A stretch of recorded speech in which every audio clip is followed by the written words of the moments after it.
ரொம்ப பிடித்தமான இன்னொரு தலைவன் யார் தெரியுமா? Jesus Christ. ரொம்ப பிடிக்குங்க எனக்கு அந்த மனிதரை. கடவுளினுடைய மெசேஞ்சர், எல்லாவற்றையும் கடந்து நான் அந்த தலைவனை பார்க்கிறேன். ஒரு தலைவன் வந்து நின்றால் அவன் எல்லோருடைய ஆன்மாவும் வந்து மண்டியிடணுங்க.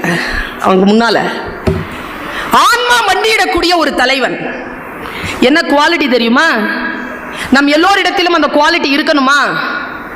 2 சொற்களால் அதை நான் சொல்றேன். ஆசீர்வாதம் இருந்தால் புரிந்து கொள்ளுங்கள்.